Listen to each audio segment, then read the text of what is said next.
ফের ফ্রিজবন্দি মহিলার টুকরো দেহ। দিল্লির শ্রদ্ধাকাণ্ডের ছায়া এবার বেঙ্গালুরুর মালেশপারাম এলাকায় হাড় হিমকাণ্ড। ফের ফ্রিজের মধ্যে মহিলার টুকরো দেহ। ২৬ বছরের তরুণীর দেহ টুকরো করে কেটে ফ্রিজ বন্দি করা হয়। ৩০ টুকরো করে কাটা হয়েছে দেহ, এমনটাই পুলিশ সূত্রে জানা যাচ্ছে। এরপরে দুর্গন্ধ পেয়ে পুলিশে খবর দেন স্থানীয়রা এবং পুলিশ গিয়ে সেই দেহ উদ্ধার করেছে। ডগ স্কোয়াড ফরেন্সিক টিম তদন্ত শুরু করেছে। তবে কি কারণে এই খুন, সম্পর্কে টানা পড়ে নেই কি খুন, গোটা ঘটনা এই মুহূর্তে খতিয়ে দেখছে পুলিশ। কারণ দিল্লিতে শ্রদ্ধাকাণ্ডের কথা আমরা জানি, যেখানে তার যে সম্পর্কে যার সাথে ছিলেন তার হাতেই খুন হতে হয় শ্রদ্ধাকে, এবং ৩৫ টুকরো করে দেহ ফ্রিজে রাখা হয়, বিভিন্ন জায়গায় ছড়ার চেষ্টা করা হয়। বেঙ্গালুরুতে সেই ঘটনারই যেন ছায়া। রাজীব রয়েছেন আমাদের সঙ্গে এখনো পর্যন্ত।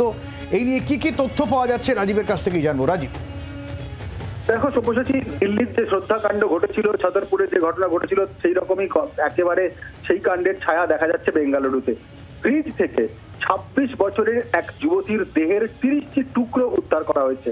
বেঙ্গালুরুর ভ্যালিকাভাল থানার ভিরান্না ভাবনা এলাকায় যে ঘরে তিনি ভাড়া থাকতেন, সেই ঘরেরই ১৬৫ লিটার একটি ফ্রিজ, সেই ফ্রিজের মধ্যে দেহ টুকরো টুকরো করে একেবারে ভরে রাখা আছে।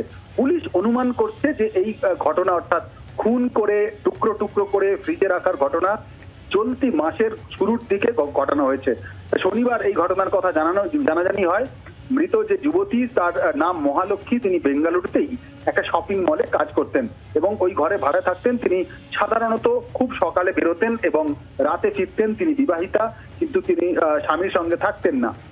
কারা এই ঘটনা ঘটিয়েছে, কে বা কারা, সেই ঘটনার তদন্ত শুরু করেছে পুলিশ। এবং যেটা পুলিশ অনুমান করছে যে ফ্রিজ চললেও যেহেতু ফ্রিজ থেকে পোকা ধরা পচন শুরু হয়ে গিয়েছিল ওই তার শরীরের দেহাংশে, সেহেতু মনে করা হচ্ছে যে এই মাসের শুরুর দিকেই এই ঘটনা ঘটানো হতে পারে। এবং যেভাবে এই ঘটনা ঘটানো হয়েছে তার আরো গভীরে যাওয়ার জন্য সেই দেহাংশ আজকে পরীক্ষার জন্য পাঠানো হয়েছে। যেটা বেঙ্গালুরুর ওই এলাকার অতিরিক্ত police super N Satish Kumar জান বলছেন যে দেখে মনে হচ্ছে একজনই ঘটনা ঘটিয়েছে এবং রহস্য উন্মোচনের জন্য সব জায়গায় খোঁজ খবর নেওয়া হচ্ছে। এবং গত ৫-৬ মাস ধরে মহালক্ষ্মী ওই ঘরে ভাড়ায় থাকতেন।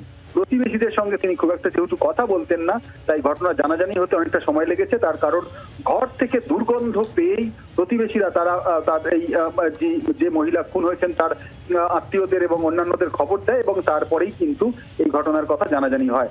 এই যিনি খুন হয়েছেন তার স্বামীর সঙ্গেও পুলিশ যোগাযোগ করছে। কিন্তু সব থেকে বড় কথা যে এর আগে আমরা দেখেছিলাম যে দিল্লিতে যে ঘটনা ঘটেছিল, নয়াদিল্লির ছতরপুরের ঠিক ২ বছর আগে লিভ ইন সম্পর্কে থাকা এক যুবতী ৩৫ টুকরো করা হয়েছিল। মহারাষ্ট্রের শ্রদ্ধা ওয়ালকার, মনে থাকবে সকলের, সেই ঘটনার ছায়া কিন্তু এখানেও দেখা যাচ্ছে। তার কারণ মহিলাকে খুন করে টুকরো করে সেই টুকরো ফ্রিজের মধ্যে রাখা হয়েছে। পুরো ঘটনাটার আরো গভীরে যেতে চাইছে পুলিশ এবং তদন্ত শুরু হয়েছে। দেহাংশ ফরেনসিক পরীক্ষার জন্য পাঠানো হয়েছে। ইতিমধ্যেই বেশ কয়েকজনকে জিজ্ঞাসাবাদ শুরু করেছে পুলিশ। রাজীব, এই তরুণীর পরিবারের তরফ থেকে এই বিষয়ে কিছু জানানো হচ্ছে, তারা কি বলছেন? তারা এই যে এরকম একটা নৃশংস ঘটনা ঘটলো, তাদের কি আশঙ্কা? দেখো, খুব স্বাভাবিকভাবেই যেটা অভিযোগ তারা করছেন যে খুন করা হয়েছে এবং খুন করে একেবারে শরীরের অংশ টুকরো টুকরো করা হয়েছে, ফ্রিজে ঢোকানো হয়েছে। মহিলার পরিবারের তরফ থেকে তারা আত্মীয়রা ইতিমধ্যেই পুলিশে অভিযোগ করেছে এবং পুলিশ পুরো ঘটনার তদন্তও শুরু করেছে।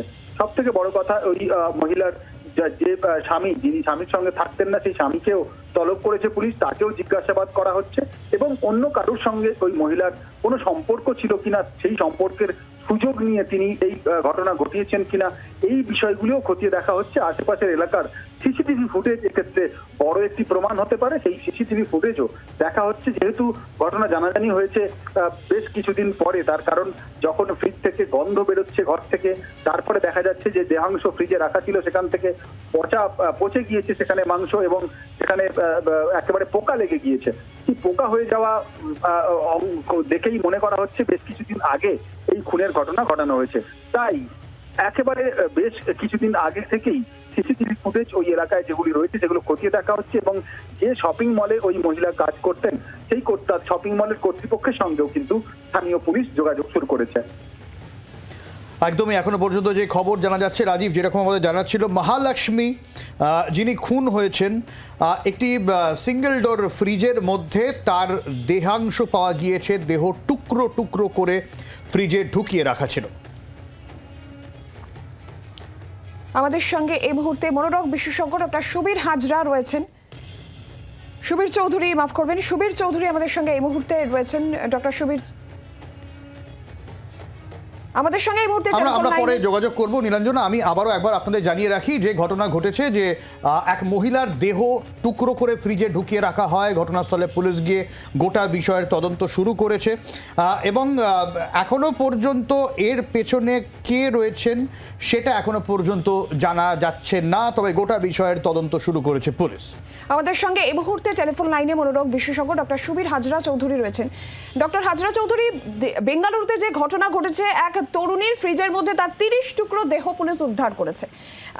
এর আগে আমরা দেখেছি যে দিল্লির ঘটনা, যেখানে শ্রদ্ধা ওয়াকার, তার 35 টুকরো দেহ উদ্ধার হয়েছিল এবং অভিযোগের তীর সেক্ষেত্রে ছিল তারই লিভ ইন পার্টনারের দিকে। এক্ষেত্রে কি সম্পর্কে টানা পড়েনে এরকম কোনো ঘটনা ঘটতে পারে, কি মনে হচ্ছে? হ্যাঁ, নিশ্চয়ই। তবে এখানে শুধু সম্পর্কের টানাপোড়েন নয়, একটা মনে রাখতে হবে, এটা কিন্তু কোনো সাধারণ লোকের দ্বারা সম্ভব নয়।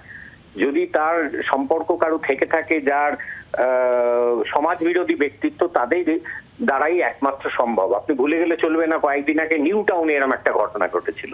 সেখানে মানে বডির টুকরো খালে ভাসিয়ে দিয়েছিল বা খুঁজেই পাওয়া যায়নি। সুতরাং এইটা খুব একটা পুরনো যে টেকনিক, নতুন টেকনিক তা নয়। এরা হয়তো ফ্রিজে ঢুকিয়েছিল এবং প্রত্যেক ক্ষেত্রে যারা ধরা পড়েছিল তারা কিন্তু তাদের একটা সমাজ বিরোধী ব্যক্তিত্ব ছিল। কারণ এটা সাধারণ লোকের দ্বারা সম্ভব না। সাধারণ লোক তো মুরগিও কাটতে পারে না। সুতরাং এত বড় দেহ এবং এটা কিন্তু সত্যি ডিফেকশন ভীষণ কঠিন জিনিস। সুতরাং এটা নিঃসন্দেহে এই সম্পর্ক, এই হঠকারী সম্পর্ক যদি সমাজ বিরোধীদের সাথে হয় তাহলে এরকম হতে পারে। এটা অনেক জায়গাতেই হয়। মানে এতটা আক্রোশ যে এইরকম ভাবে দেহ টুকরো টুকরো করে ফ্রিজ বন্দি করে রাখা, এখানে কিন্তু একটা ব্যাপার আছে। আক্রোশ ব্যাপারটা তার মানে অন্যভাবে ব্যবহার করতে হবে। এখানে কিন্তু যারা করে তারা সমাজ বিরোধী ব্যক্তিত্ব, তাদের অনুশোচনায় নেই এবং সেটা কিন্তু বেশ ঠান্ডা মাথায় করে। বেশিরভাগ জায়গায় দেখা গেছে ঠান্ডা মাথায় করে এবং বছরের পর বছর, তার মানে মাসের পর মাস হয়তো ফ্রিজে রেখে দিয়েছে। হিচককের একখানা খুব নাম করা সিনেমা ছিল, রিয়ার উইন্ডো বলে। সুতরাং সেটা যে খুব সারা পৃথিবীতেই এরকম ঘটনা ঘটেছে, ভীষণ নাম করা সিনেমা রিয়ার উইন্ডো। তাতে এরকম ছিল, একজনের পা ভেঙে গেছে, সে দেখছে উল্টো দিকে একটা ফ্ল্যাটে এরকম একটা লোক বেরোচ্ছে, ঢুকছে। সেখানেও এইরকমই গল্পটা ছিল যে সে তার স্ত্রীকে খুন করে টুকরো টুকরো করেছিল। সুতরাং এটা আমার মনে হয় মানে লোককে ভাবছে একটা নতুন টেকনিক, কিন্তু সমাজ বিরোধীদের কাছে এটা একটা খুব সহজ টেকনিক এবং দেহটাকে পাচার করে দেওয়া। বাংলার আওয়াজ, বাঙালির আবেগ, জি 24 ঘন্টা।